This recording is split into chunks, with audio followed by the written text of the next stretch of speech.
Outlet Liquor is your place to buy a case. Stock up and save when you shop the lowest prices available every day at Outlet Liquor. You never have to wait for a sale. The more you buy, the more you save. Only at Outlet Liquor. What's your outlet? Welcome, everybody, to episode 103 of Two Goalies, One Mic. The draft has come and gone. Day 2 ended today with Buffalo making all of their picks. Kind of surprising to me a little bit, but they've restocked the pipeline. They're very deep down the middle. Surprisingly took a goalie early in the second round, which I didn't necessarily agree with. But all in all, I'm pretty happy with the draft. And I'm joined by Kyle Quick, friend of the program, multiple time guest without Cully tonight, but who cares? So maybe a better show not getting cut off tonight. We're good. Oh my God. Listen, like, don't tell him I told you this. So we had Chris Peters on the other day from formerly Daily Face Off, now with Flow Hockey. Somebody commented on the episode. Will the guy with the beard shut the fuck up? I'm trying to. That's awesome. I pissed my, and like before I could even fully finish reading the tweet, I had 200 people send me the tweet. Oh my God, that's awesome. I love Johnny, but he gets he loves to talk. He gets going. Just talks. Yeah, no, I think it's surprising the Sabres made all the picks too. You would think they would have again moved for possibly a goalie for next year, but again, I think they're sticking to their plan. And that's good to see, I would say, just with everything they've done in the past where they've reached, and, then it's caused more of a headache in this 12, 15-year rebuild we're in now. So, yeah. Did you happen to see, I don't know if you saw this video, he was interviewed during the draft, director of amateur scouting, Jerry Fortin. Yeah. He was asked at the draft about Kevin Adams and just his ability to kind of bring the franchise back together. And like halfway into his night, he had to stop himself. There's a long pause, and the guy got like really, really emotional, almost in tears, because Fortin's kind of been here through all of this, like this dumpster fire, right? Like, he's seen what the organization was and what it's become. And he said, this guy has literally, like, he lets us do our jobs. He's brought this entire franchise together. It's like, almost like it's a happier environment to come work to. Like, he's completely changed the culture, which I don't think anybody really expected that to be the case when they first hired him. I know I was critical. I said that they brought in Kevin Adams to be a yes man. And, I was wrong. And he really has brought this team together. Brought this franchise together from staff down to the janitor to the player, whatever it might be. And I couldn't be more happy. And his emotion just coming out in that interview really speaks to that, because just like the guy cares. He really cares. And it shows in his emotion. And that's just like almost a decade of just bullshit just finally getting resolved in that interview for him. Well, again, it goes back to who was it Darcy? When Darcy changed the scouting staff, and again, this is where it all started, when Darcy changed the scouting staff to video scouting. Yeah. And took boots off the field. I mean, it's just, you can't watch a kid on video and be like, oh, this kid's good. It's just not even close. And again, it's good to see them really investing in the Carmanos, the analytics, the scouts, having the right people in place. I think that's what's turning things around. And then that is spreading to the team, because again, then the players start to understand, okay, well, management is supporting the scouting staff. It's just a trickle down effect. And I think Kevin's doing a really good job with that. And again, I would say when they hired him, I think everyone was kind of like, uh-oh. Yeah. And it's, he's doing a great job. No one can knock him on that. No. My only criticism, and I guess you can't really call it a criticism because I was high on him. Maybe Kevin wasn't. I was really upset with the pick of the goalie early in the second. I thought there was better options there. especially Lane Hudson from the Lane. Yeah, he's a really good skater. You watch that kid play. There was a clip of him on YouTube where it's not him scoring. Couple years ago, yeah. 45 seconds of him holding onto the puck and him just weaving through traffic and just like, I get it. He's 5'8". I understand. Defenseman, you want to be, have bare minimum 5'10", 5'11". But like the kid has just skill coming out of his ears. His hockey IQ is through the roof. I texted. He went to Montreal. I texted Molson about him today, and he was like, we're pleased that he fell to them." Was he 61? I think he went. Yep. And it's crazy how much he slipped. But again, I mean, like I get like the number one thing you said in that is size, and all the skill he has. Like it's hard sometimes for these guys to project where he lands in that game at that size because he's not playing the guys who can skate with him right now. So it's hard to say where he's going to project, but his skill is unbelievable. And again, the only reason he slid that much is because of the size, which is kind of ridiculous this day and age, but it happens, and that's just the way it is. But yeah, I agree. Again, I mean, I'm surprised you said that about the goalie because honestly, like I would say like this draft was very thin at goalie, and I think our prospects right now are good. But what I read on this kid is, 6'5", 230, takes up net, best prospect, moves well. I think there's something there. It's just a reach because no one else drafted their goalie for like. Well, I'm not upset about Tobias. I like him. I think there's a shot there. I think he has a high ceiling. I just think he's more of a project right now. He's not a guy that you're going to see in the national for 3 Well, the years. question is, again, I would go back, like we're talking at that time, like, you're talking about 41, but I think last year was the year they should have taken the goalie from Steve Yzerman took him, the big kid. I know who you're talking about, but I can't remember. You know who? I can't think of the name, but they took him in the second round. That goalie that Stevie Y took last year, I think that was the guy. Yeah. And again, like I think kind of like they kind of were getting some, cold feet. Like if we don't take a guy, like, what are we doing, type thing. And, again, I think they stick to their plan. And, if that was their guy that they had, then, good. It's just like I agree with. There were a lot of skill guys around that area. Yeah, and I saw this today. It was brought to my attention on Hudson. A report from Hutton's endocrinologist indicated his bone age is delayed relative to his biological age, which means his frame still has more than a full year of additional bone growth to go. It's something that I thought I'd share with them, Hudson said. And they're like, oh, that's good. We're glad you came prepared. I think every question in the room is usually about my side. It's the obvious thing, but I'm not too worried about it either way.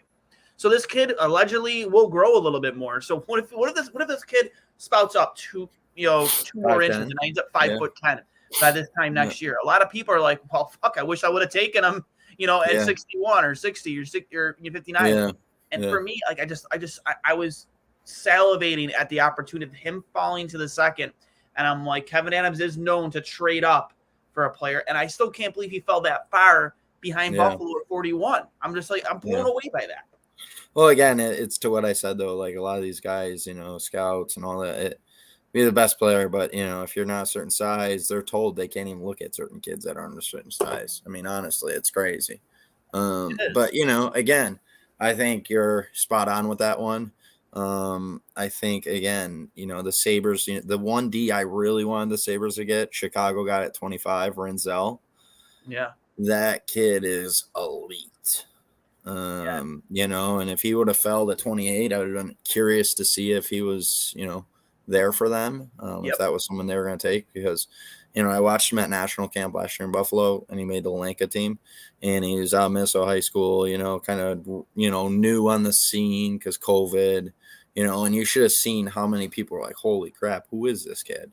And skates well, moves the puck well, gets up in the play, is very responsible defensively, good stick, good outlet pass. It was like, that's the one that I would say, like, the 25 to 28 range. Like it's like, and I think Chicago traded for that pick to get back up. I don't know what Chicago's doing, Kyle. Like, I mean, you gotta sit here and be like, again, I got a text last night being like, is King gonna stay there? And it's like, I mean, and again, I mean, there were reports this year that he was they were looking to move him. Now it's like they traded his best friend into DeBrincat. It's like, how many times can a team trade his best friend or his best line mate and him be like, oh, great, here we go. Who do I get next? Yeah, it's just like, and Grant, he's not done, man. He still has a lot of good years in front of him. Like, he's not done being a 90-plus point player. Well, the question is, like, I mean, and again, like, do you think – I was asked last night, like, where do you think he ends up? And then the question, do you think he would come to Buffalo? I mean, does he fit where we need to be in the next 2-3 years? I mean, does he move the needle? Absolutely. But, like, I've heard from people, yourself included, that he's not maybe necessarily interested in coming to Buffalo, just outside of – you've seen what's happened to him, away from the game when he's come home to Buffalo. There's, like – the controversy that's going to surround him. I tend to agree with the kid. Why would you want to put yourself in that type of spotlight in Buffalo? You know what I mean? Like, but in the same breath, you have to imagine, and you would know this too, more than maybe anybody, growing up as a Sabres fan, you're in your driveway, you're pretending that you're Mo Gilney or Lava. And again, for him, it's his family's here. He's got a kid. Like, he's going to be playing hockey. His dad's going to be around the kid. I mean, there's a lot of factors that go into that. And that's the reason I would say that he would look at coming here, be close to a family and, growing up being a Sabres fan and all that. I could see him wanting to kind of end here. But the question is, does he want to win another cup? And are we there yet? And again, you watch the playoffs. Obviously, the answer is not yet. We're worlds away from where Tampa and Colorado. And again, like, I know he's interested in playing with Panarin again, so the Rangers could be in play, but they're in cap struggle. So it's going to be interesting to see what happens there. But they're a dumpster fire right now. I mean, it's crazy what they're doing. Yep. Producer Steve hopping on with us. Thanks, bud, for joining the program. Just talking about what the fuck the Chicago Blackhawks are doing, telling their fans that they're rebuilding and in the same breath trading away all their youth. They're tearing down to the studs in a spectacular fashion. Usually a team doesn't do it quite this quick.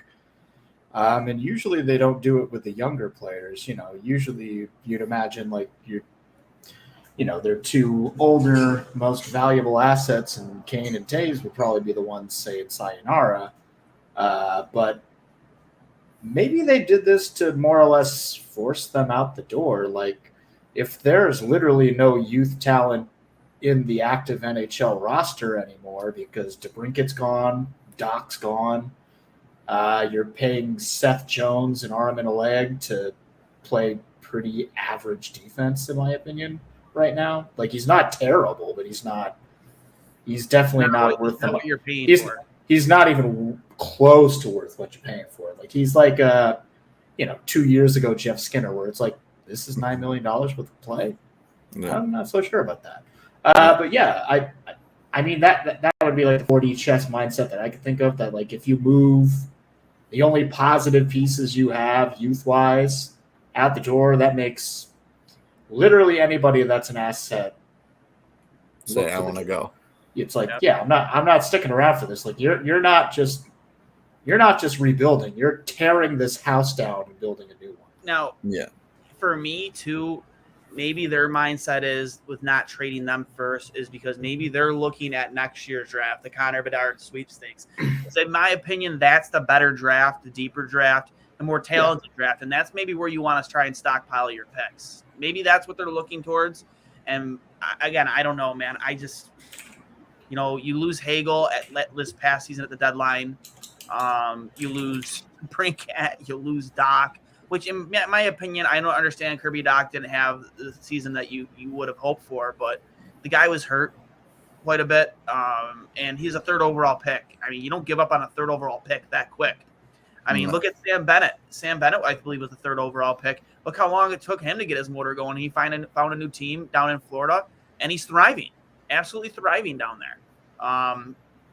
So sometimes it takes a few years to get these guys going, and again, injury kind of played into it for his season. So I don't know, man. I tend to believe that. Personally, I think Chicago deserves everything they get, my opinion. But it is a head scratcher for pretty sure. crazy what they just did. I mean, yeah, 100%. I'm not sure if we could say that it's unprecedented, like historically throughout the league, but it's definitely unprecedented for this cap era to just take the get rid of everything. Players of literally the only young players of any value and just toss them out the door. But to that end, I mean, at least for next year's draft, they didn't really acquire too many picks for the next year's draft. Like they acquired a whole ton for this year. 5, 6, 7, 8, 9, 10, 11. They've got 9 for next year, but I mean, there are still people that can make their way out the door that could lead to some more firsts and seconds. Cade and Taves are the obvious ones. Brett Connolly still has some value out there. Kubalik isn't half bad. Taylor Radish is a young guy who's got an upside that has yet to be fully realized. Maybe somebody's foolish enough to take on the Seth Jones contract. Stranger things have happened. I mean, Jake McCabe is a perfectly serviceable mid-pairing dude. Obviously their goaltenders right now are not much to sniff at when right now their only signed netminder is Peter Mrazek, who they just traded for. That's funny.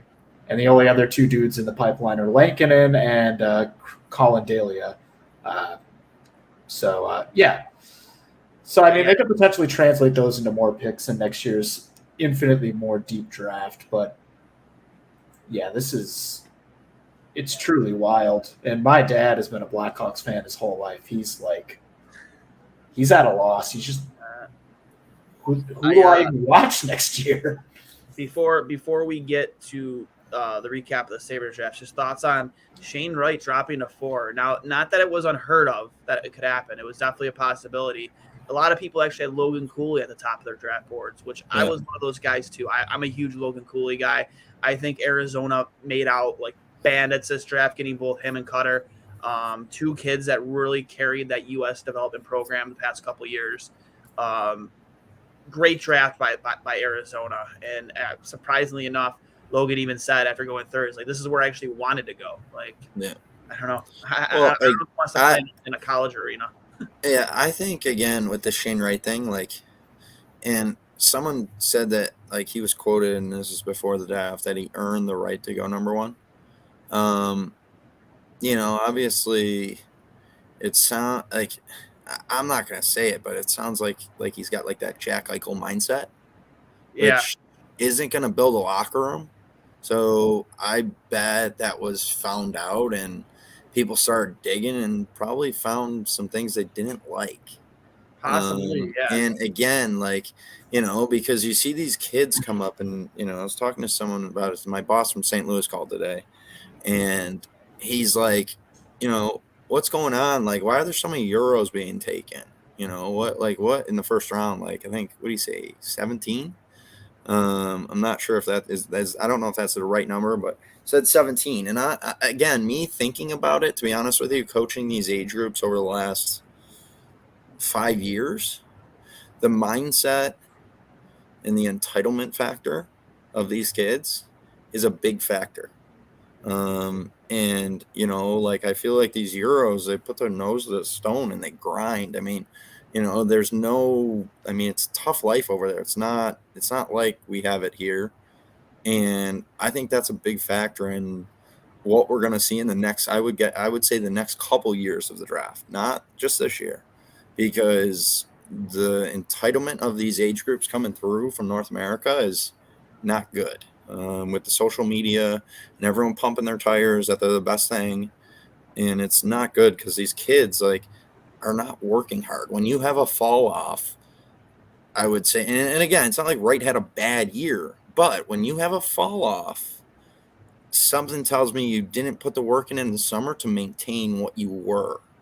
And that's another red flag. So what is it? And again, if you have the mindset, I already earned number 1, and that's your mindset, well, are you gonna work hard in the NHL? Like, I don't know. Well, did you see? Hold on, I forget who was it. I believe the Lightning took him. He was wearing The kid, the best dressed kid. Yeah. Yeah, I love the comments he made, but I don't know if you saw. Did you see Jágr's comments? No. Hold on, I gotta bring it up. Or I'm the best looking or something. I don't know. Yeah, I'm the best looking guy in this draft, so I thought I'd be the best dressed. Yes. I did. And Jágr in response was like, man, if this kid came up in the 90s, someone would rearrange your face. Exactly. Yeah, I gotta find it here. Hold on. It was fantastic. It was absolutely fantastic. It's like if you were in the league in 1990, your face would get rearranged. Pretty much what Jágr commented on the Instagram. Well, like but again, it goes like that's what I'm saying. Like it's an entitlement. It really is. Like, I mean, I don't want to attribute it to certain like programs around the country, in development of youth. But like you can go certain places and these kids are told they're the best thing from 10 years old on. Mm-hmm. And their parents are telling them they're great. Their coaches don't even tell them boo. The organizations are letting them play for free. I mean, like it's crazy what is going on in youth hockey. And that is translating to what we saw, I would say, yesterday with the draft overall. 100%. Yeah, I think it's fair to say that the kids that are coming up in the draft these days are just simply growing up in a whole different world. Like, kids drafted in the 90s, they weren't able to put their highlights up on TikTok and Instagram and have tens of thousands of people go, yo, that's fucking crazy. Yeah. Their whole teenage life. Like they weren't told their entire childhood, you're the biggest fucking thing since sliced bread. Like these are just kids that grew up with a love for the game, and it's just like, this is the only thing I want to do, so I'm just going to do it as hard as I possibly can. Where, like, I don't know, like, I don't know, it's tough to say, but, like, yeah. Well, again, just the way that Shane Wright, like, looked at the Montreal Canadiens table, like dude, like, again, like, I mean, like, the NHL's been around a lot longer than you've been around. So, like, you're not the first kid to drop. Like, I understand you have that chip on your shoulder, but like, it's a little bizarre the way that went down. Like, it's really, honestly, it's just, I don't know. I have a Jack Eichel feeling with that kid. Jágr's comment there at the bottom. I think I'm the best looking guy here, so I decided to be the best dressed. No guy, the guy looked phenomenal. I loved his get up. But Jágr goes, hockey has changed. The kid is lucky it's not 1990. Big guys would change his face. It's never change, Jágr. Please just never, ever, ever change. That's hilarious. I think Claude Lemieux would have had fun with this kid. Yeah. Yeah.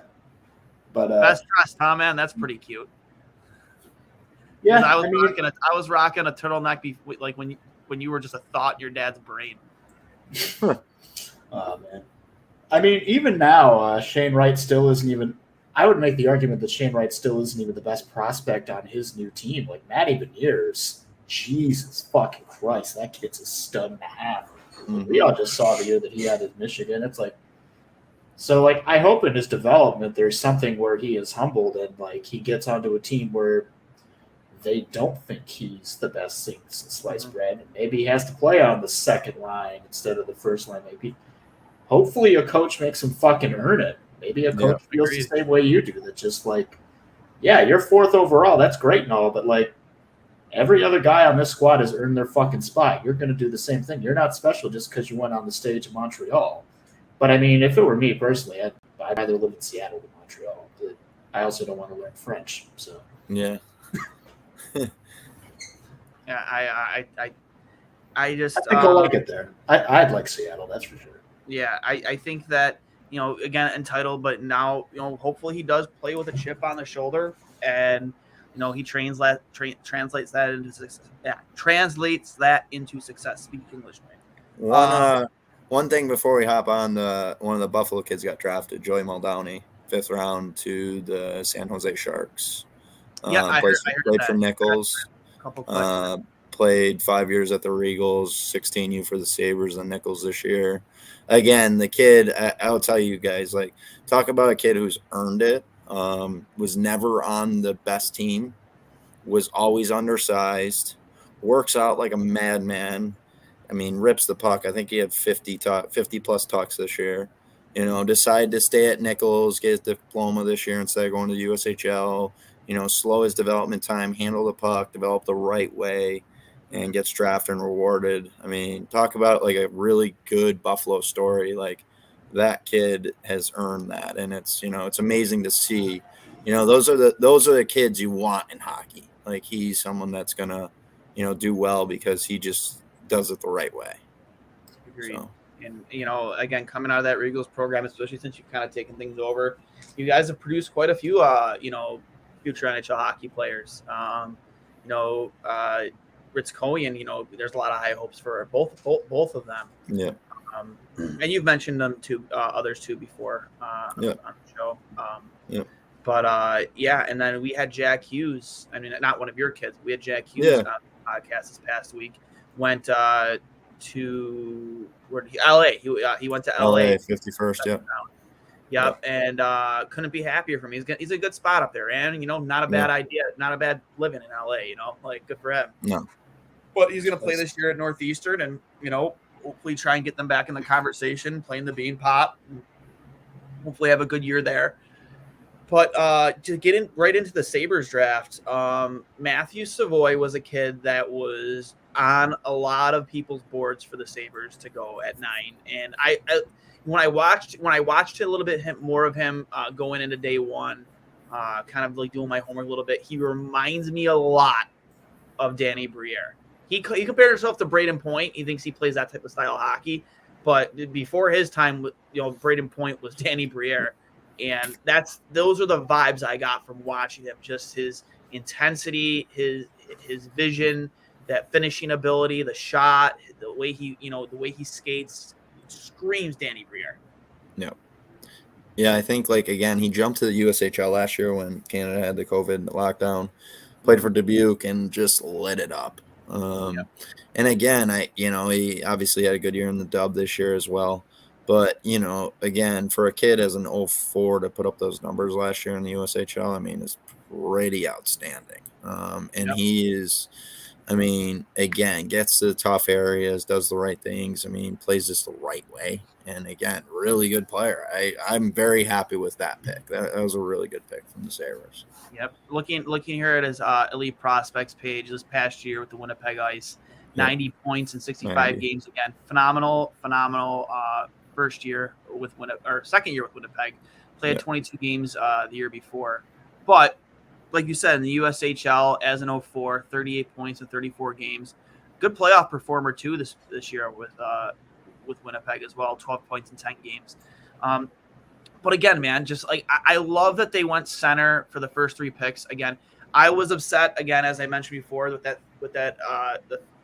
goalie pick to start the second round. Maybe some people aren't, and some people seem to think that might signify that Portillo won't sign. I tend to disagree because he is going to be here this week for development camp and the prospects tournament. So I don't think that's a foregone. Again, like, the thing with, like, people saying that, like, he is probably one of the best opportunities to make it here. Like, why would you not sign him? Like, they're going to give him every opportunity to make it here. So, again, people are, you know, it's just, you know, it's because of the Cal Peterson thing. They're still jaded by it. They're still jaded by it. And Jimmy VZ as well. You know, like, people seem to think that, you know, he's going to really swindle Buffalo, make us sit here and wait up until, you know, his the 3-year eligibility runs out, and then he's going to go into free agency and do what he wants, just like VZ, just like Peterson did when they signed elsewhere. Kind of funny. I know Cal Peterson had some shiny moments in LA too, but he hasn't shown he's been the clear-cut starter in LA. No. And we all know the story of Jimmy VZ. That guy, he was never going to. No. Yeah. So, I'm not. I'm not really convinced that that means Portillo is leaving. I was texting Eric last week, and where he's supposed to come on the show soon. Like, I find a hard time to believe that a kid is going to agree to come into a Buffalo Sabres podcast and when he plans on dipping out. Yeah. I mean, ultimately, with the goalie pick, from what I've heard, after the fact, it sounded like Buffalo, no matter what, wanted to pick up one person. And obviously, this kid, he's 17 years old. His deadline to sign an ELC is not until 2026. So this kid's going to be 21 when he finally needs to make a decision. So if in 4 years he fucking sucks, you don't sign him. But ultimately, if your goal was to pick one goalie and you just made 3 truly solid picks in the first round, I don't think anyone's complaining about any of the choices we made at 9, 16, or 28. Would I have preferred they take one of those right-handed defensemen that was right there? I would obviously prefer that. Renzo. If this is the goal that they had, that they wanted to pick up a goalie, the best goalie is still right there. You just made 3 solid picks. Seattle picked up a goaltender not too long down the road from there, maybe 5-10 picks after that. If you can get the best kid on the board, even though it is a relatively weak goalie draft, and that's something you ultimately want to target, grab this 6'6" monster who's 17 years old, give him a couple years over in Finland, I believe, and see what happens. We're not going to get a whiff of this kid in Western New York until he's 21, at least. Goalies take forever. That's what they kept saying. Omar took 6 years. Ryan Miller took 5 or 6 years. People who play the game at an elite level, it takes a long time. So this is chili you're sticking in the slow cooker. This does not affect UPL. This does not affect Portillo. This does not affect Levi. This doesn't affect anything happening for the next 3-4 years.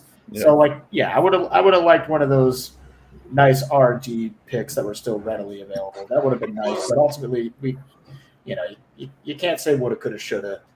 The pick is what it is, and ultimately, if you're going to pick up the goalie, you might as well get the best fucking one, and that's exactly what they did. I agree with that. Yeah. Can't be that mad about it. Going back to Savoy, like I said, we'll try and rip through this quick, but I definitely do want to bring a couple highlights up here, just to kind of go back to what we were saying. Just the skill. The season he had in the USHL, this past year in the WHL with Winnipeg, this kid's ceiling is sky high, and I think Kevin Adams really in terms of going heavy down the middle. One of the other points they made too after the draft was they wanted to find guys that were very hard to play against, and according to all the scouts, including Kevin Adams said that people are going to hate playing against these guys. They're going to be a pain in the ass. And, a lot of versatility. All 3 of these first round picks, they all can play center or on the wing, and they all have played center on the wing, which is a great thing to have, that type of versatility. You see it here with Reinhart playing, that last year here. He played almost the entire season at center and had his best year with Buffalo playing at center. With basically no Jack Eichel. We forgot. Yeah. Obviously, here we go. This is Sabres are proud to select from Winnipeg in the Western Hockey League, Matthew Savoy. My brother Bill looks great in a suit. Yeah. And he follows his brother Carter to the NHL. Carter, of course, drafted with the 4th-round pick by Edmonton a couple of years ago. Now, he had a shoulder injury in the WHL playoffs, but the one word I keep hearing whenever I've read anything about this guy, Matthew Savoy, is dynamic. Is that fair? He just pops. When he's out in the ice, and JB, you and I were at the CHL Top Prospects game, and every time he was out there, I love it that the Sabres fan being profiled at the bottom is wearing the completely wrong jersey. But he's got that wall. Frame, and so it's fine. Don't worry. He passes it he's wearing the right colors. Watching an NHL game, and maybe the he's not wearing a slug. Is his ability to shoot the puck. He talked to his teammates, Connor McLennan. Oh yeah, this guy can really shoot the puck as well. They're getting an array of forwards in Buffalo now: Tage Thompson, Jack Quinn, JJ Peterka. Apparently they're not going to show any highlights. Middlestead, Alex Tuck, Dylan Cousins. We're just going to watch him walk up the stage. Yeah, no, I don't think this is a highlight clip. No, but we'll bring one up here real quick. I mean, you missed the best part. He was about to show us the underlining of his Tigers. Oh, the Tiger. The Tiger. Tiger's fucking glorious. Yeah. What a fucking beauty. What a great kid. I think there's something wrong with Phil. Real quick. I didn't mean to sound unprofessional here, but I definitely wanted to bring up a few of his highlights here. Oh, yeah, for sure. There were a lot of stuff that really did stand out. once we get through the who's Phil. Yeah. We'll just get another one. Let's see what's going on here. It's a really good ad. People are popping right now. Like, what am I watching? Yeah. Okay. Yeah. Here we go. Yeah, we're just watching Plant. Swatted down there by the Fighting Saints. And we'll dump it in from there as they get a line change. 1:17 to play. In this first period, a steal by Savoy. He's in, he scores! Oh my! Matt Savoy with a wonderful move as he strip steals a defender. Singleton trying to hold it in, but it will come out to the neutral zone. And up the ice, here comes Savoy trying to get behind the defense. It slipped away. He finds it, and he buries it. Matt Savoy scores, and Alberta Yellow is on the board. Nice goal by Matt Savoy. The guy can taking advantage of a little bit of a turnover there. In the 35 points and gets his first goal this season. And now here comes Savoy with speed. Right circle, charges in for him, scores! What a beauty! That didn't take long.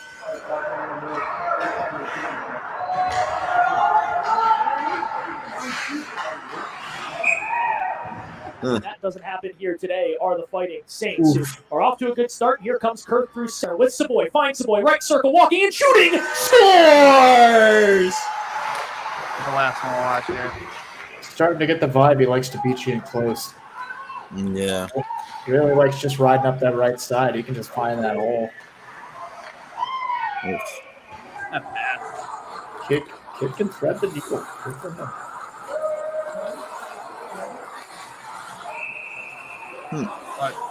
I think that was a little backhand beauty, a little decorama through the legs, little tuck there, yeah. Watching those highlights, a couple things. Kid can forecheck. The kid is not afraid to get involved in the forecheck and cause turnovers. Obviously, with the first two clips you saw there, he plays very well in small spaces, and his speed is elite. Yeah, speed's becoming the name of the game in the modern league, and there were a couple grips, but he's so small. He's 5'9". Whatever, you can be 5'9" and still put on some mass, and as long as you got the speed, it doesn't matter if you're 5'9". No one's catching you. People catching Connor McDavid? No. That's why they're hooking him. That's why they're getting a call. And that's why they're going to score on you on the power play. You lose. It doesn't matter. Again, with forwards, it's really, it doesn't matter the size. I mean, as long as he's good with the tough areas. And that's, again, Tampa's forwards. I mean, they're small. Again, they have some big boys for playoff hockey. But, I think Buffalo's, in the next 2-3 years, we're going to see Buffalo change their top six. And they're going to find some big boys for those third, fourth lines to play playoff hockey. And that's when it'll get exciting. You'll see these kids come through. But once they find those big boys to complement these kids, it's going to be fun to watch. I do kind of hope they hang on to Brett Murray for that. If they just got to keep him in Rochester for a few more years. A couple years to develop. Yeah, I mean, I still think he could be a perfectly serviceable fourth-line guy. Like, in Rochester, he finds a way to stick his big fat ass in the middle of the crease, and no goalie in the world is seeing around that tower. If somebody else can do the work on the wall to put it towards the net, he can tip it in. He can make it happen. Yeah. Now, second pick at 16 for Buffalo was Noah Ostlund. Another center out of the Swede, out of, I believe he played – he played in the SHL in 2022. 11 games, no points, but he played on his junior team in Sweden. 42 points in 32 games. Had a great year. Smaller, again, not a smaller kid, but extremely fast, extremely dynamic. And one of the big things about him that people rave about is his vision, work ethic, and his playmaking ability. So again, that kind of reminds me a little bit when the way they've talked about him kind of makes me think a little bit of Sam Reinhart. Sam Reinhart was a very good playmaker, even though he played on the wing for most of his time in Buffalo. Just your guys' thoughts on Ostlund, and while you do that, I'll bring up a extremely funny picture I'm sure we all saw from his draft day yesterday. Yeah. I mean, it's clear that Buffalo has a love affair with Swedish players, and honestly, so far for the most part, they've been paying off. I mean, no one's gonna say a bad word about Rasmus Dahlin in this house. We don't do it here. Rasmus Asplund, I thought it was fun. We were collecting all the Razmai. It's fun. I mean, Ukko-Pekka Luukkonen, I believe he's another fun Swede. We've got plenty. We got plenty in the pipeline. But yeah, I mean, this kid could just make absurd passes. Like, I'm not sure if it's quite at that Peyton Krebs level of just like finding lanes that most people just don't know exist. I haven't quite watched enough tape on this guy, but if it gets anywhere close to that point, and we got Krebs on one top six line and him on the other, setting up snipers like that fourth round guy that I'm sure we'll get to later. Another sniper named Victor. I'm feeling pretty good about it. Yeah. Yeah, again, I think, watching him play for Sweden and his playmaking ability, like in tight areas, is really good. I think, getting him, just he's got time. Again, they're not going to rush him. You're going to see the development model they've had, and thicken him up a little bit. And again, I mean, he's going to, thanks. He's going to have a couple of years to develop, to thicken out, and again, that's going to be his biggest thing over the next couple of years. And, the skill and IQ is there, and that's really what you're looking for. And he has that cerebral mind to make plays, which is important at the next level, and he's going to be a very good player for them for a long time. So I couldn't agree more. And like it said, like that was just the one staple, and every single critique of him was unbelievable playmaker, possibly one of the better ones in the draft. And clearly he takes a great picture as well. So I real quick too, again, I'm really just gonna highlight the top 3 picks in terms of highlights here, but we'll be here all night if we're going through all of them. Yeah, we're not gonna do that. No, absolutely not. But I'm excited. Losing of Softhand's vision of Noah Ostlund here. We'll bring this up real quick. But I'm excited. Like I said, I've one of the things coming into this draft was they needed to get better down the middle. I think they achieved that. And they just really restocked the pipeline for probably the next 3 to 4 years. I mean, when you have that many kind of picks, I definitely didn't expect Kevin Adams to make all of them. The 2022 to possibly move NHL up, draft guide. To possibly move up into the first round, or maybe in the second round. Maybe try and get 4 picks in the first round with the amount of stock you had in the second and third. Maybe, I thought maybe a guy, Casey Middlestat, might have been on the block, because especially if you were going to go heavy down the middle, like Casey might be the he still could. Yeah, but he still could be moved. Yeah, I 100% agree. And I just, you expect Jack Quinn and possibly JJ Paterka to be up at the big club next year.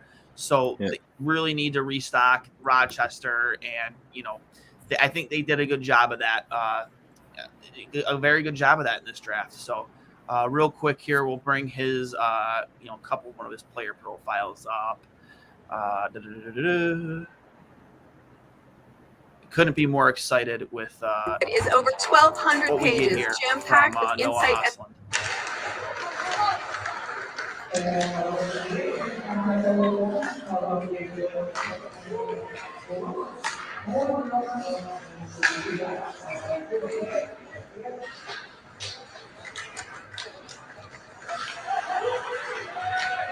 Dynamic with the puck. Just, so good.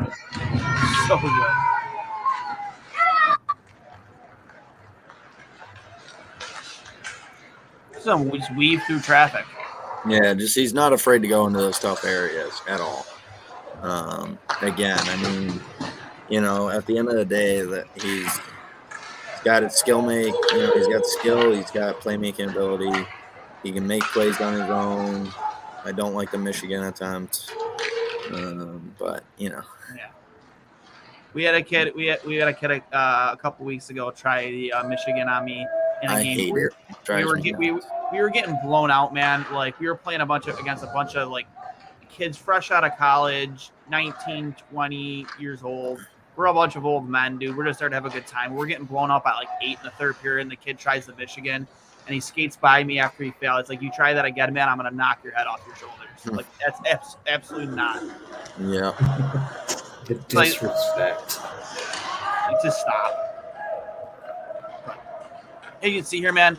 Yeah, maybe he's a little bit lacking in size, but the kid just, like, his passing ability is just next level. Yeah. his playmaking, like that play off the wall right there. I mean, it's ridiculous. This line was unbelievable. I'm pretty sure he's 11, correct? Sweden? Yes. Spelar upp på backplats. Kan komma avslut här också. Men rätt i skottet. Konstskott här. Text på... And here's the thing. This is the kind of highlights I like. You're not showing clips where he's just scoring goals. You're showing, how he plays away from the puck, his ability to distribute the puck, him leaving the zone, like right here. Unbelievable. Jesus. That could have been dangerous. Yeah, it was a good play. You can't wait for a pass like that to come to you, but that's no fault of Austin's, of course. Your pass is only as good as the person who receives it sometimes. Just he's very quick and shifty in those tight areas. Right. Yeah, that's why the size isn't going to affect him. I don't see size effect because in those tight areas, his feet are always moving and getting moving. Great space for himself with the feet. As long as he's on a roster with all these fast, high skill, high IQ players, people will eventually be able to predict how he's going to behave. Be able to create those lanes that just wouldn't exist on a different team. With his size too, and again, a lot of these clips you're playing on the Olympic size rinks, but he uses his size to his advantage even for such a small frame, and he's so strong on the puck. Grant,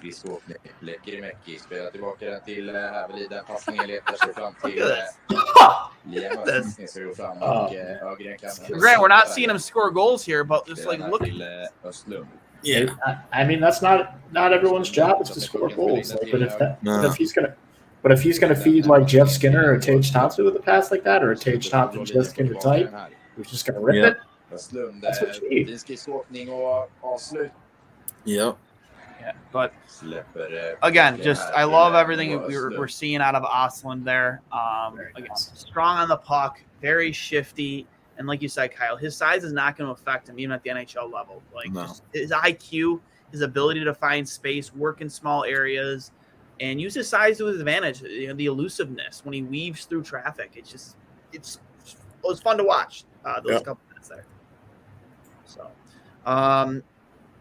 Next pick was Yuri Kulik, a guy who I liked his interview when they asked him about his preparation. Going in the NHL next year. He's like, I'm going right to the NHL. He's like, those were his plans. I'm going to the NHL.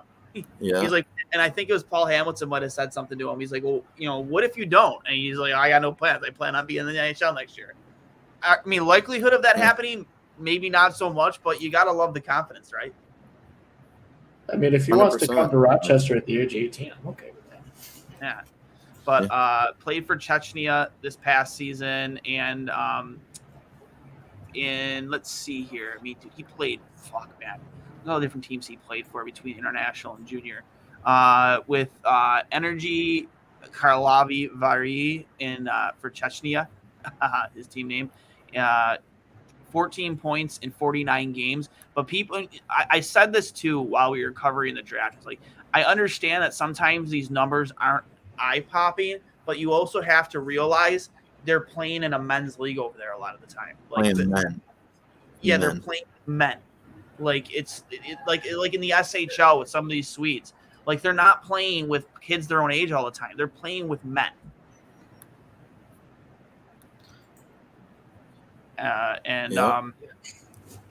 I think his work ethic. I think his work ethic are a big thing. Again, if he wants to be somewhere, it looks like he's got the drive. When he went to U18, he put up 9 points in 11 games. I mean, the kid. What you said. I mean, people see 14 points. It's not a big deal, but there's a difference playing in the OHL and playing 16-year-olds and playing 25, 26, 30-year-old men. Big difference too. And when you're putting up any numbers and you're showing that you can, I would say, maintain an injury-free year against men too is very important too. Because those are things that again project down the line, like injuries. And that stuff's going to affect where kids land and all that. So, again, I think it's a really good pick. I think, again, a couple of years, third line skill guy for us. Very good. 100% agree. And out of his entire team, I'm looking at that team he played on. He's the only player that's been drafted by an NHL team. Only one. So yeah. Obviously he stood out above a lot of other people, other players. And again, he's not just playing with 17, 18-year-old, 19-year-old kids there. These guys have been have been playing at the pro level to a certain degree over there for quite some time. And just to bring up again, this is the last time maybe we'll do it with the goalie here a little bit too, but real quick, bring up Yuri Kulik's kind of player profile here. And like I said, I don't want to spend too much time doing this, but I mean, when I was watching the tape the other day, like what I saw out of this kid, when it came to the puck, he looked like a shark who just smelled blood in the water. This kid is relentless. Yeah. He does not stop. I love the way he celebrates too. The kid knows how to celebrate. It's just ridiculous. He just does not stop. Look at that. Out by the guy. That's my puck. That belongs to me.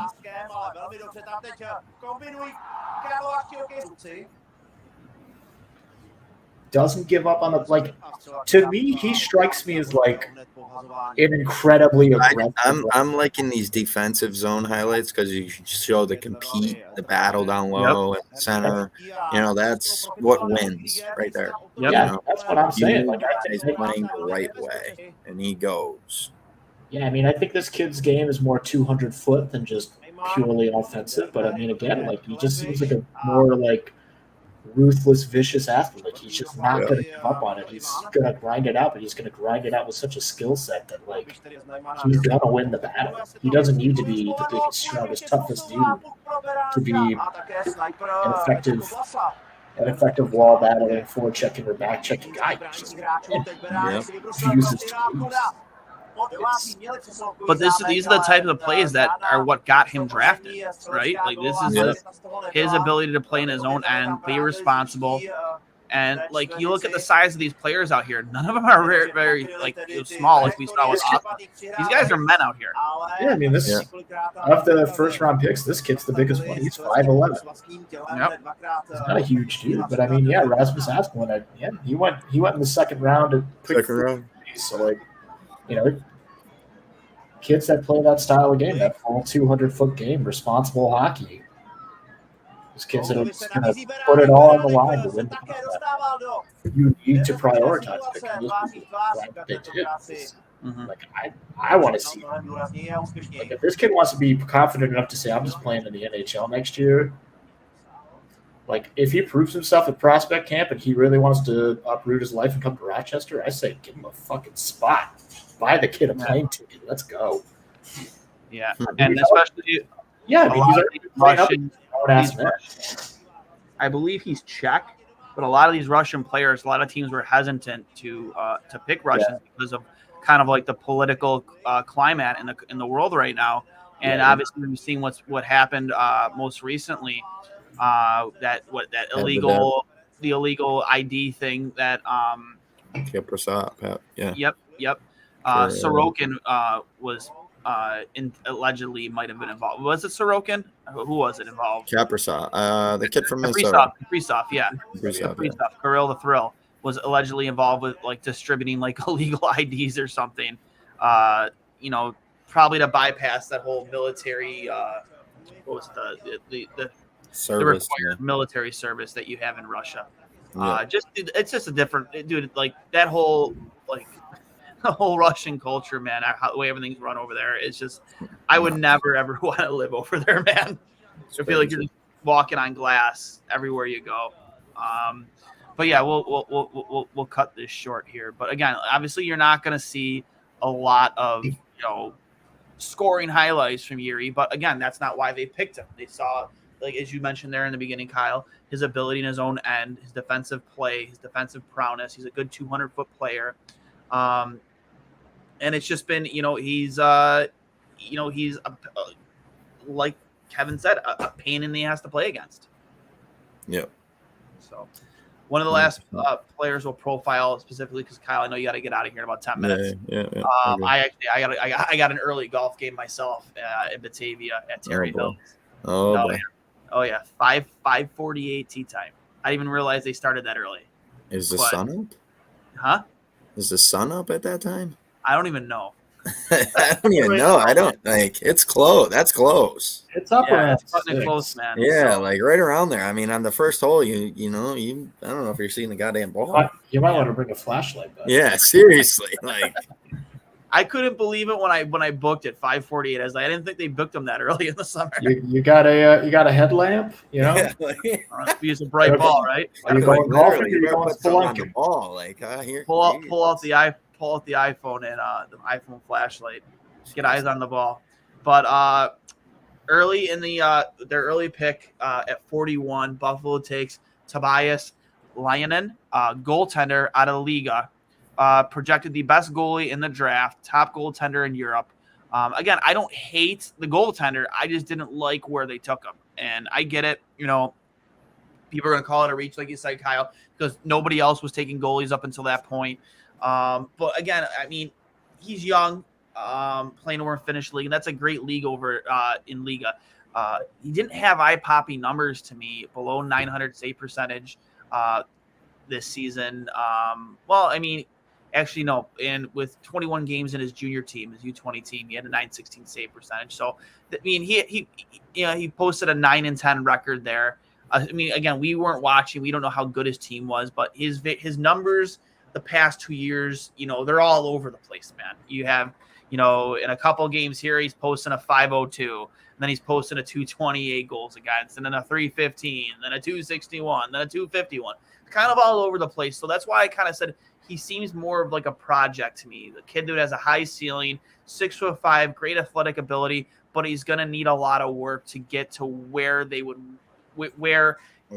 project. Yeah. And again, goalies do take a longer time. And that's why I say I don't understand why people think that this kid screams Portillo is leaving. No, because I don't see him being ready for the NHL level for at least 3 to 4 years, if that. You know what I mean? Or maybe even more. It's like Steve said, by the time his I think if anyone it's affecting, I think it's UPL. And they're like concerned with 100%. His injuries. I think that's who this pick is kind of backfilling, to be honest with you, because Portillo and Levi are obviously, you know, those are the new up-and-comers, and UPL has been around, but the injury bug has gotten them quite a bit. And I think this pick is kind of, if he doesn't have, you know, a year that's convincing and injury-free, this is, you know, okay, now you got a couple of guys. Maybe we go after an older guy next year and see, you know, I mean, again, I think this pick affects UPL more than anyone, not Portillo or Levi. I think, you know, they're concerned with the injuries, seeing how to backfill it. You know, you got Levi and Portillo filling Rochester probably next year. And then, you know, UPL either's up or he's gone. You know, so again, and then those two guys, you know, will fill up in a couple of years into the NHL if they get there, and this guy will be there.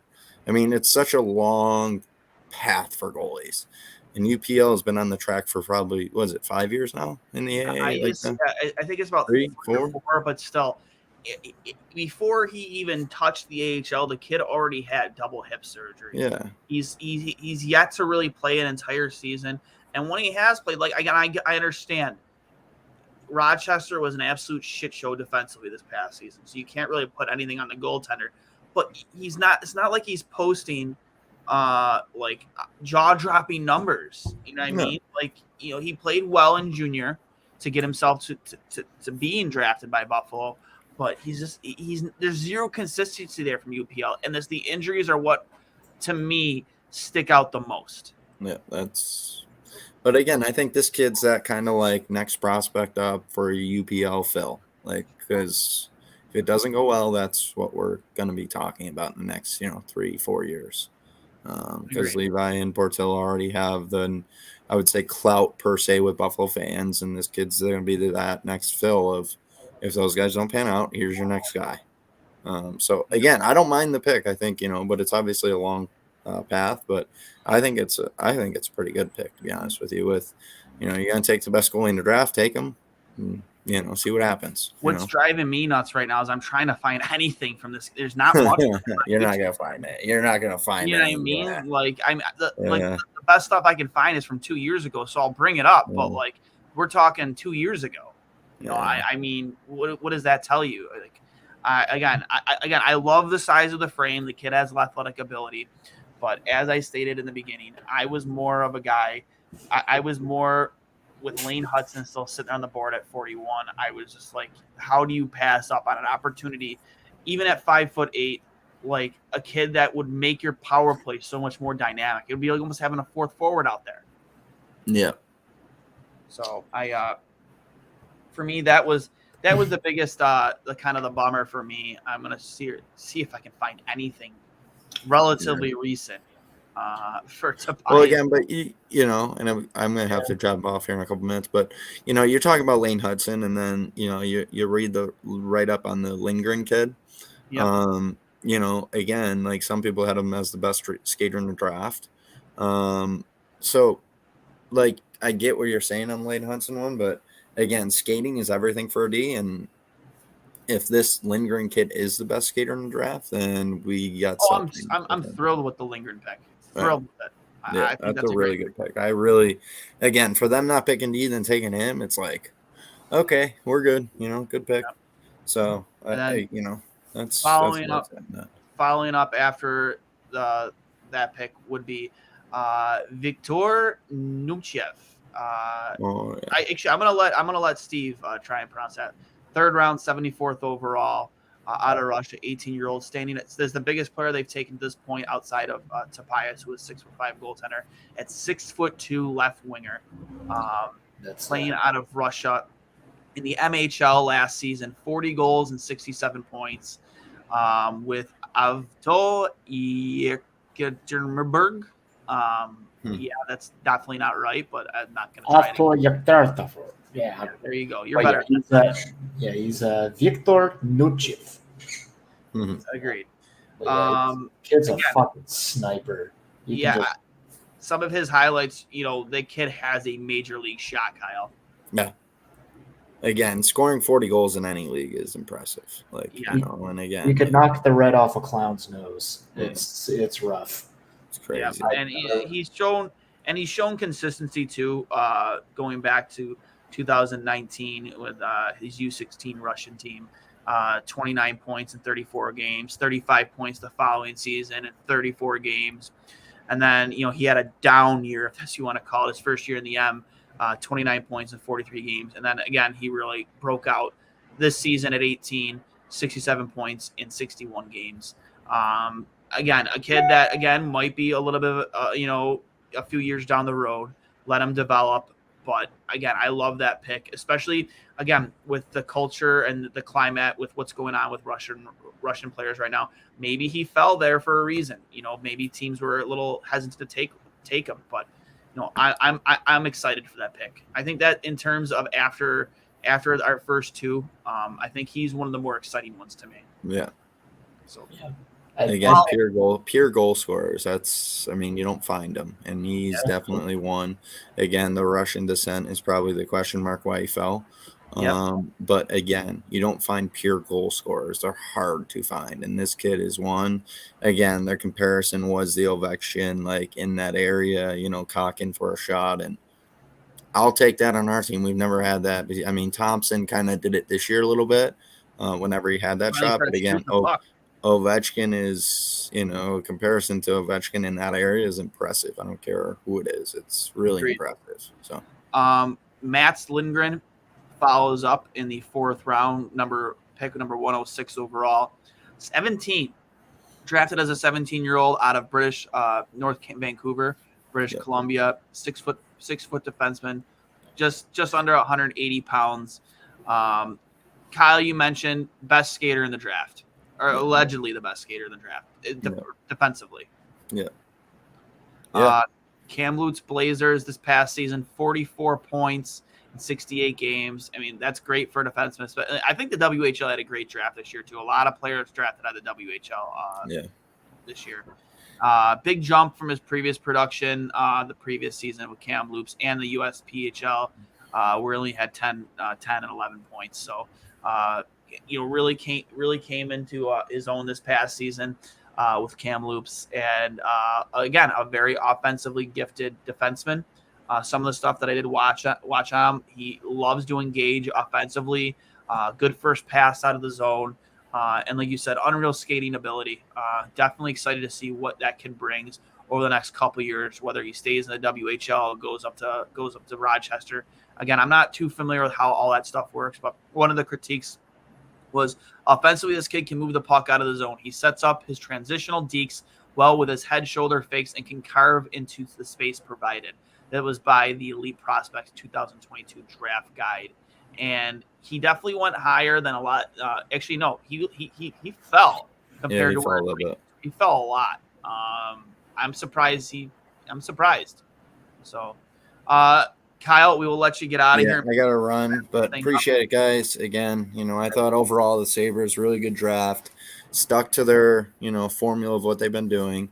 My biggest thing is, are we going to find another goalie this year? And that's a question we'll see. Huh? Is it Kemper? Could it be Campbell? I know with them getting rid of Mraz. I know they're trying. Someone close to me said Stolars still. They're still pushing Stolars. I wouldn't hate that. It's better than what we got. I've been hearing rumblings on WGR all day about Jake Allen from Montreal, who basically was their starter last year. Exactly, yeah. So we'll see. But again, I'm excited for the year. It's just, free agency's coming. A lot of, hopefully, find some pieces to plug in and keep the young guys developing and the core developing the right way. That's the biggest thing is, keep the development going the right way because that's what leads to success. And that's what led to the 06, 07, and those runs is development. It's not – there's no secret formula. And especially being in a smaller market, you need to let guys develop. You can't rush them. You need the right culture here. So, but again, really good draft overall. And again, Kevin's doing a good job. I think everyone when he was hired, as we said before, was now everyone's like, wow, this guy knows, the right buttons to push, and doing a really good job with that. So, but thanks for having me, guys. I appreciate it. Have a, good rest of the show. Appreciate it. All right. Have a good weekend, Kyle. Tell the missus we said hello and take care of those fireworks. Yeah, I'll see you. All right, bud. Steve, we'll wrap this up. We covered Mats Lindgren. I do want to bring up some of his real quick. Like I said, I don't want to spend too much time on it, but the kid has unreal vision, and I'm excited. I wanted Lane Hudson really, really, really, really bad, but you know what? I'll take Mats Lindgren. The kid has unreal skating ability. Vision, great first pass out of the zone, and can carry the puck very well. So real quick, we'll bring up his draft profile here. Yeah. Lane Hudson didn't ultimately go until 62, so he was on the board for a while. But the pick directly after the goaltender pickup on Lennon, what was that? Noah Warren going right to Anaheim. I heard a lot of people. Cool. Can we watch that real quick? I'm sorry to interrupt you. Let's watch that one more time because I know I kind of like. Oh, I think you can slow that down too. This move. This move is insane. Oh, stops at time. See ya. That's like Tom Cruise in Top Gun where he hits the brake and just fly right by. That's that moment in the movie where the record scratches. It's like, yup, that's me. I bet you're probably wondering how I ended up here. Yeah. As the skater's just like, oh. Oh, man. Like I said, I like that. Was in the NHL. That would have been the Daggett of the week. Oh, man. I like this color commentator. He's got some good goal calling. Calling good. That puck had eyes. But yeah, definitely an insanely good first pass. One of the things is a good first pass out of the zone. From other highlights I watched, can carry the puck very well, dynamic with the puck, and just a great shot and just great offensive prowess, as you can see there in that video. So next pick off the board, and I'm gonna let you figure this one out, man. Because there's no typo here. That's a tough one. Komarov, the last name's easy enough. Yeah, you recognize this is a Vsevolod Komarov. Yeah, good luck. Vsevolod Komarov. Drafted for 5th round, 134 overall, standing at 6'2", 185 pounds, defenseman out of Russia. And again, I said they started off on the smaller, up the middle, and they're drafting for size on their blue line. Past season in the QMJHL with the Quebec Remparts, 19 points in 60 games. Again, obviously as a defenseman, I'm assuming he probably plays a little bit more of a gritty style. Takes care of business in his own end, which, Buffalo needs some of that down the line. Again, we looks like we have our top 4 figured out for the next, at least the foreseeable future. But a kid like this could really come into his own, hopefully the way Samuelson did for us this past season. And maybe we do see this kid up in Buffalo, again, a tall frame at 6'2", hopefully fills out and, can be, somewhere fit in that bottom pairing, down the line. Yeah, it's kind of interesting to note that of all of the Russians that have been drafted in the last 2 drafts, the Vsevolod here, our friend Komarov, I'm just going to call him Comey here, he's the only one that does not have an indefinite signing age. Like, Novikov, Poltapov, Sardarian, Nuchev, they're all, as is customary with most Russian signings, they don't really have that deadline. They either come over and sign or they just stay in the KHL and do whatever the hell they want. But with Komarov, he has the deadline of June 1st, 2024, which I think is kind of interesting. I'm not sure what exactly necessitates that, but that's ultimately how he falls. So that might put the impetus on the Sabres organization on getting some sort of veteran Russian presence to, I guess, kind of act as an ambassador for some of these younger players, because if the dominoes need to fall with at least one of the Russians by 2024, they might as well just try to make it happen en masse, like all these kids 2 years from now, we're going to know whether they're worth giving another call to, or it's like, well, if you want to just stay in the KHL, we wouldn't be mad about it. So, all of it, I'm going to bring up, while you're talking, I brought up his, one of his profiles real quick here. It's a short one too, so we got some time. Yeah, I think ultimately, here. Vsevolod Komarov. Yeah, just call him Komarov. V Komarov. Let's just go with that. But yeah, he's that was him stepping up in the play. Man, the guy does look like he's already starting to fill out a little bit. Yeah, they're made different. I'm a reliable player in every situation. I'm good in the defensive zone, and I also like to join the rush. And he is a big boy. Yeah, I think if you had him and you also picked up Noah Warren instead of that goalie. Patrick Waugh chiming in there. Hold on.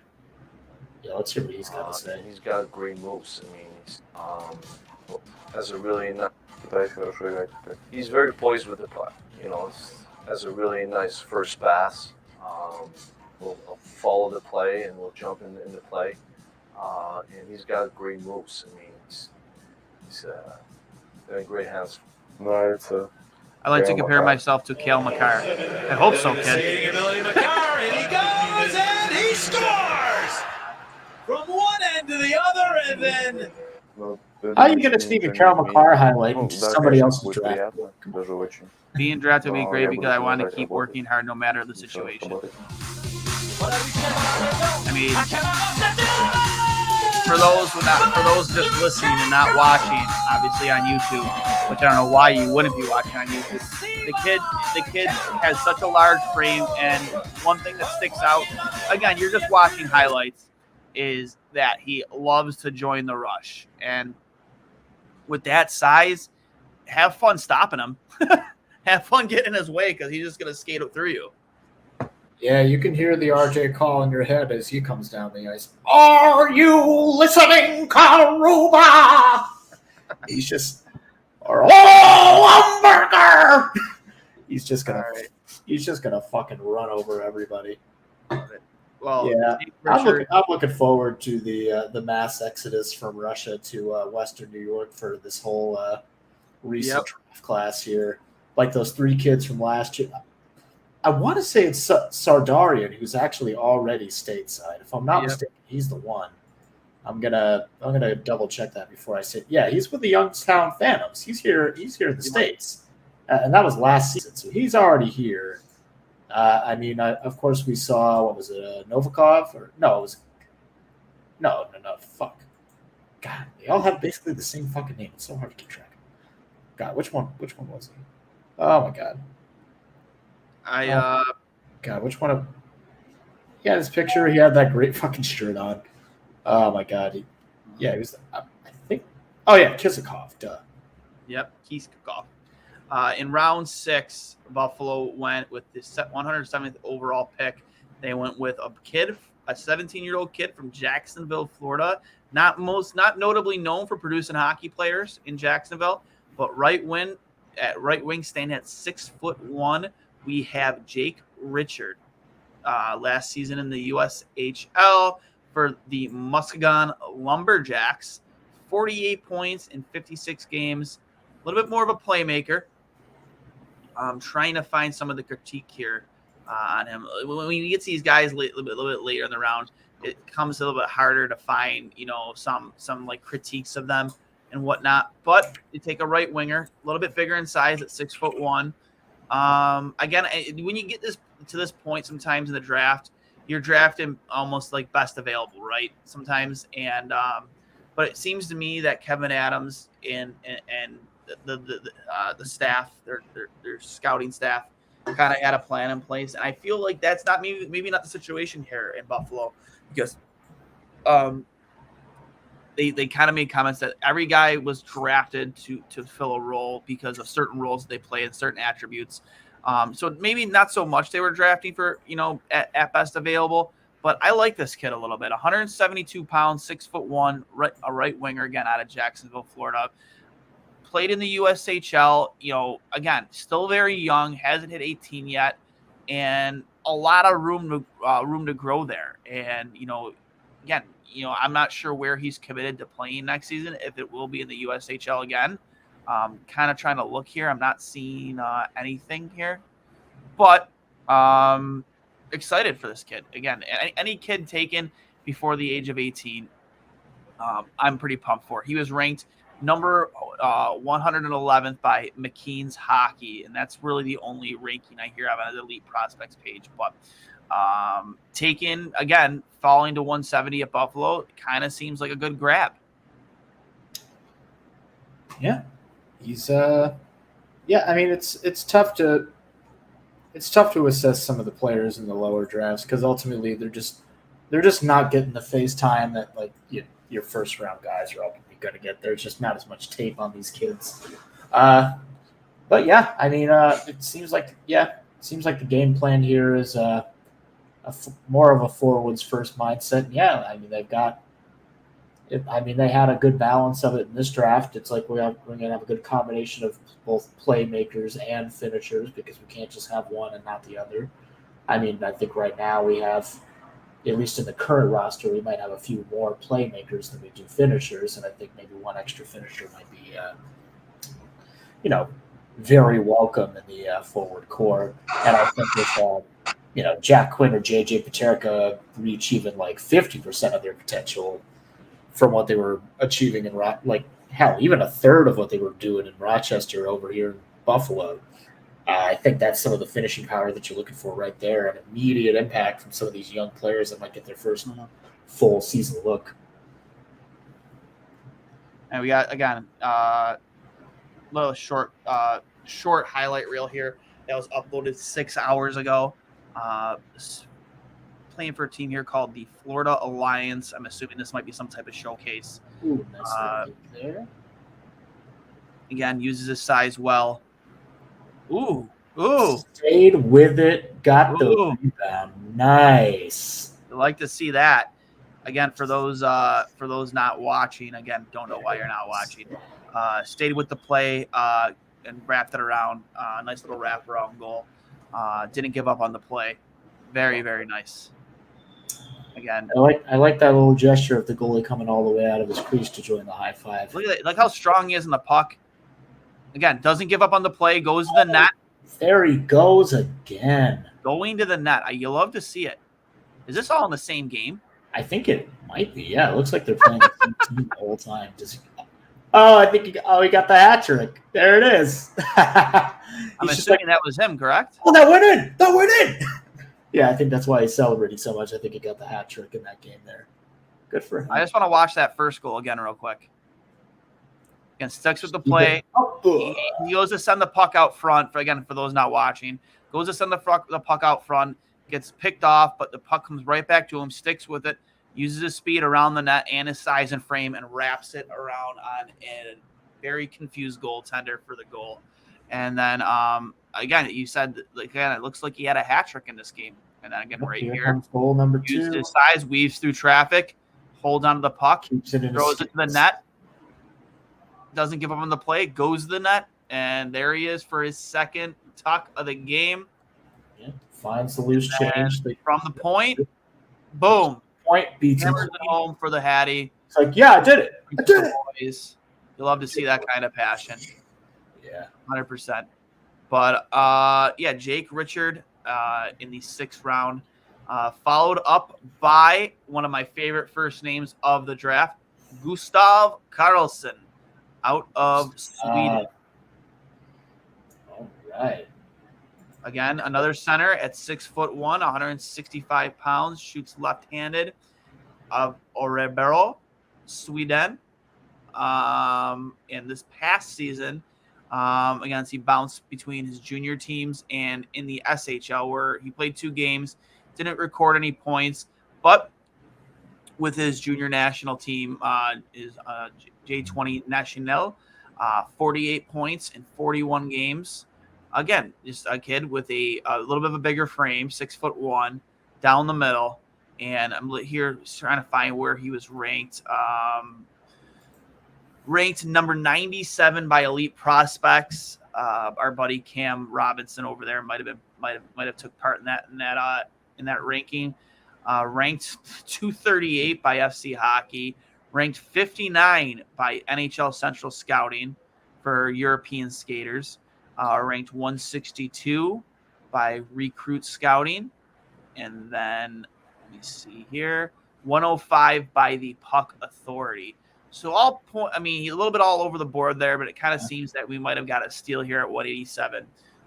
Again, I love how they're transitioning towards, Russian and European players, because that's kind of where the game is going. It's all about speed and skill. It's not so much about, grit and size anymore, even though I think there is a bit place for that in the game. But again, another kid taken out of Europe, Gustav Karlsson. Another Swede. Another Swede. Seems to be a goal scorer, 31 goals last season in 41 games. So, which that kind of stands out a lot. You know what I mean? Like more than half a goal a game, essentially, if you want to break that down. So, their second to last pick was Joel. I'll let you pronounce this one. I got Joel Ratkovic Berntsson. Berntsson. Berntsson. Yeah. But we'll just call him Joel the Rat. Yeah, Joel the Rat. 6 foot right winger out of Sweden. Last season in Frölunda, 49 points in 47 games. Again, another seemed a little bit more of a playmaker. 22 goals in 47 games. Ranked 215 by FC Hockey, 174 by Recruit Scouting, and 189 by Draft Prospects Hockey.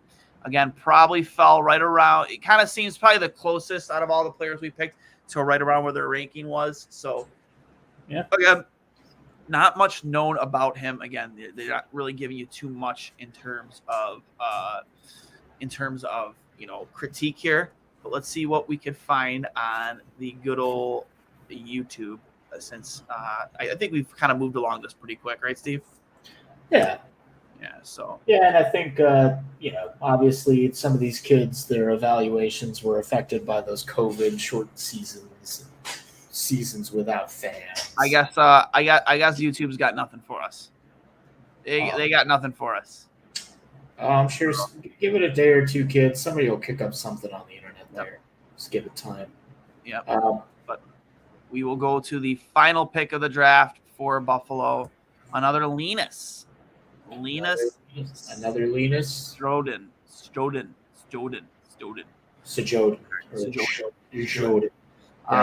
Two rankings. Number 220 by McKean's Hockey, 146 by Recruit Scouting.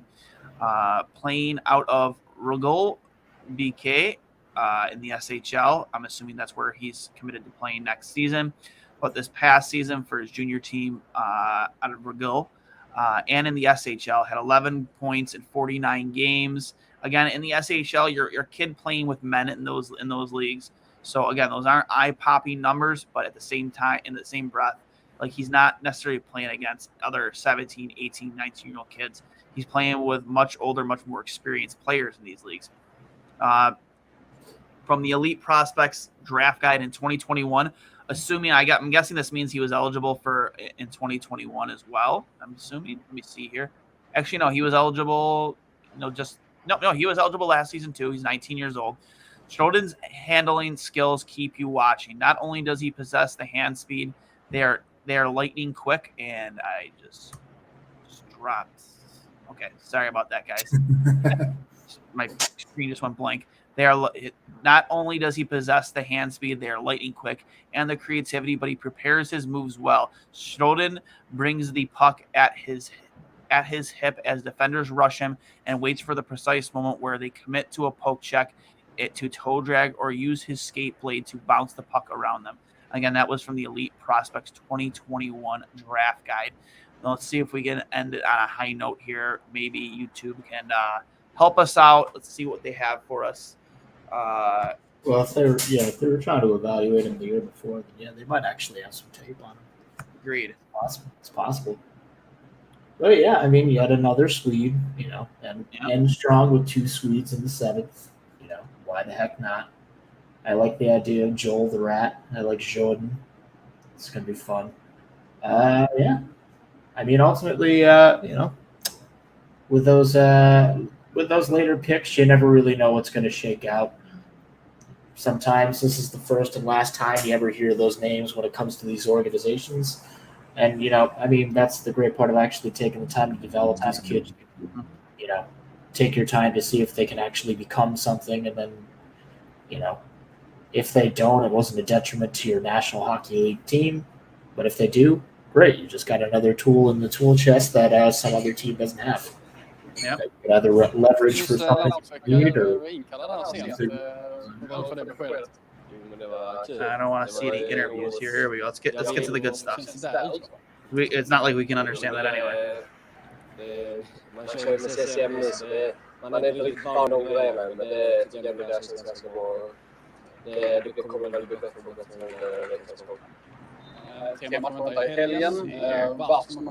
Again, just some practice highlights. I couldn't find much in-game stuff, but big kid for sure. Yeah, I mean, God bless Chris Baker. I'm sure he's going to have to on all these kids for the years to come. That's a guy we got to get on the show too, especially after the draft is trying to be reached around with us. It goes without saying. I mean, if he was willing to do the good-looking kid with Marty and Duffers, I mean, I'm sure he'd want to come out. Yeah, so which actually isn't even in the Instigators anymore. Didn't they change the name of that program to something else? Sabres Live. Sabres Live. Sabres Live. So does that mean fucking Craig and them going to get their name back? What's up? I don't think they care to have their name back, to be 100% honest with you. I think their name now is phenomenal. So I have no issues with it. After the whistle, yeah, it's definitely a good name, but I can also see them being like, well, we only changed the name because we technically didn't own it. But I think they definitely fit the name a lot better than Artie and Duffers. No offense to them, do a decent job with the podcast they have, but like they weren't instigators. Pretty happy, positive guys. Not very adversarial, but sometimes you get on that after the whistle, and they're giving JR they're giving JR plenty of shit on a constant basis. You kind of have to love it. Yeah, I've been listening to that quite a bit. I like the rapport that those three have when they get together and just start talking smack on whatever the hell's going on. I love it. We got one comment in the peanut gallery. My concerns about some of them, we have a horrible track record when it comes to the Czech players, i.e. Matej Pekar, Václav Kerbetek, and Yuri Novotny. Oh, there's a name drop. Yuri Novotny. Yep.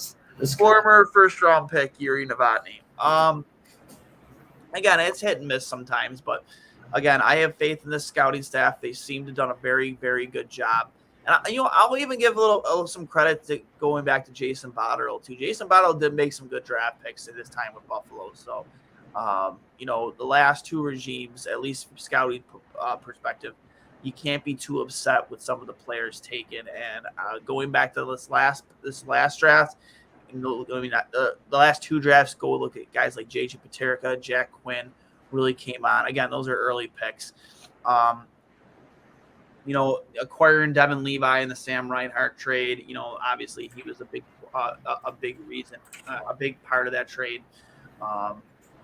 Eric Portillo, guys they've picked. I have faith in the scouting staff, and I have faith in Kevin Adams, man. In Kevin, we trust. And, I didn't think a couple of years ago I would be saying that now, but, I'm more surprised than anybody.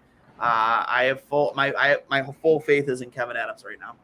Yeah, I mean, it's worth making note that obviously with the exceptions of the obvious choices like Jack Quinn and JJ Paterka, who are both turned out to be great guys. 4 picks from last year's draft have decided to join the fold and sign ELCs this year. Olivier Nadeau, Alexander Kisakov, who was there at the draft last night, Josh Bloom, Isaac Rosen, who is I'm excited for Josh Bloom too, by the way. Yeah, Josh Bloom is going to be a fucking stud. Yeah, I mean, Isaac Rosen's in the mix now too. He was picked 14th overall last year. So I mean, like, there's clearly a cultural shift. Like, and I know a lot of people are still burning the Cal Peterson thing, but like, if you look at the landscape of the National Hockey League right now, like, historically, yes, Buffalo has been in a bad way, but they have truly turned the corner, and they are not in the sad state of affairs that some teams are like. I mean, as we talked at that beginning of the show, they're tearing the house down and they're building something that I'm not even sure they know what it looks like yet, because right now they're just acquiring the lumber and the nails that they need to put this new thing together. And in order to do that, they got to tear all the pipes out of the walls and sell them to the scrapyard for a fun home restoration analogy. The Sabres are also not in the sorry state of affairs that the Philadelphia Flyers are in right now. Like, geez Louise, they just keep making just mind-bogglingly poor decisions, like picking up Tony DeAngelo for 3 picks, extending Rasmus Ristolainen after you saw exactly what he's capable of, paying him even more to stick around longer. I just don't get I don't understand what the roadmap to success looks like in Philly. But it's got to be like the Jeremy Bearimy map from The Good Place, where it's just kind of all over the place, and like how they explain how time and space works. It just doesn't make any fucking sense down there. No. And I think Tortorella's gonna have a fucking aneurysm when he gets behind that bench. He's gonna smack the goatee off Risto's face. He's gonna dude is gonna lose his mind and basically just give up on coaching hockey for the rest of his life. Yeah. I do not. That's going to be a fucking fantastic train wreck. It's almost going to be entertaining if it wasn't so fucking painful. Like, having been a fan base that's just been suffering. Like, yeah, you do hate to see it happen to another team. Like, it's what they constantly say on the Steve Dangle podcast. They're bad on accident. Yep. This is Chicago deliberately just fucking destroying everything to build something completely new. These are choices that they're making that they think are good. This is what they consider sound decision making. And it's going to be fucking notoriously awful. And the other end of the spectrum of the rebuild, like Montreal made out like bandits in this draft. They did such a good job picking.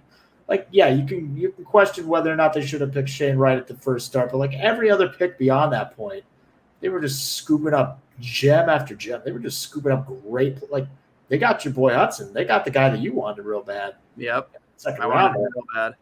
They got so many good players. And didn't they get? They were the ones that got Doc, right? I believe so. Yep. Yeah, they got fucking Kirby Doc out of all this too, along with some pick. Like, come on, like, how much more could you have gotten out of that? Like, yeah, I kind of want to just go through that real quick. Like, for the amount of shit that Montreal went through last year, they did a really fucking good job drafting this year. You know, Slavkovsky, obviously, Philip Massar, Lane Hudson, fucking, like, goddamn, like, so many good kids here. Like, it's fucking ridiculous. Mm-hmm. Owen Beck, like, that kid's gonna be a fucking, come on. They did a great job, you know? Mad picks. That's exactly what you need to rebuild a team. And, you know, I think they're looking in the right direction. But, like, that's all to say that, like, I don't think Buffalo's in the sorry state of affairs that people think that. I think it's just like Sabres fans have just, you know, they've seen the optimism build, they've seen the silver lining in the cloud, and they've been let down before, so they're still not totally like all in on taking their foot off the brakes and just pedal to the metal. Let's just go all in. Let's fully have faith again that this is really going to fucking work this time. Yep. And I think that, like, I think that we've been given enough proof over these past 3 years that things are getting much better than they're getting worse. Like, yeah, there's going to be some growing pains. It's entirely possible we're just a middling team next year in the standings, but, like, God, it's so much better than it's been in such a long time. The culture is ridiculous. All these kids are just humble. They're hungry. They want to build something. They want to do it together. And no one's trying to be like, I'm the fucking guy. We're the fucking team. Yeah. It's beautiful. Yeah, you know, we're in this together through thick and thin. And one thing I do want to give a shout out to Dave Stefanik Jr. His team, the Junior Rangers, won the Brick Invitational in West Edmonton, which is played at a shopping mall. I want to just give a couple of clicks for him. Kid out of Orchard Park, friend of the program with his dad, Dave Sr. Gonna bring up the team picture here in a second.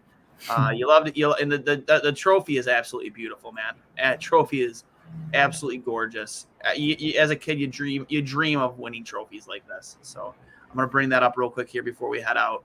A couple clicks for Dave. You know, phenomenal achievement. And again, how often do you get to say you won a championship inside of a mall? I don't know if you can see that or not, but the Junior Rangers. Oh yeah, there's the Forever 21. Good for them. Yep. Yeah, where's the orange Julius though? Yeah, right. How do you not put the hockey rink right next to the food court in the mall? I know, right? It's such a pretty cool. It's played in West Edmonton. I would go eat at that mall every fucking day. I don't care what, like, you could just have like 10 fucking Little Caesars. I don't care. I'm sitting there eating breadsticks, watching some kids play a little pickup game on my lunch hour, or like watching kids learn how to skate and like moms falling on their butt. That'd be hilarious. That'd be a great way to spend my day at the mall. I'd go to the mall if every mall had a hockey rink. Let's go to the mall. Let's go buy something at a store in person instead of paying shipping. It's like, yeah, I'm just going to go to the mall, get a couple laps in on the ice, you know, just got nothing better to do. There's a lot of hype around this kid out of Orchard Park. David Jr. Stefanik, again, his dad, also a goaltender. So a couple clicks for him. Good for him. Congratulations, and a lot of great things there in his future. So with that being said, Steve, I got nothing left other than this has been brought to you by Outlet Liquor, the place to buy a case over on Georgia River Boulevard. Make sure you get over there and let them know 2 Goalies, 1 Mike sent you for all your adult beverage needs. So, Steve, if you don't have anything else, I'm willing to hit the hay as I have an early day tomorrow. I got an early day myself. I'm heading to Albany for my niece's 5th birthday, so I was gift shopping before the program began. That's why I was a little late. But yeah, I got to hit the road nice and early for that birthday party tomorrow, so I will also need to hit the hay real quick here too. Yeah.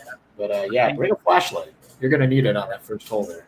Thanks again to Kyle for hopping on with us. Always a pleasure to have him on. Great insight, especially with younger players and in terms of development.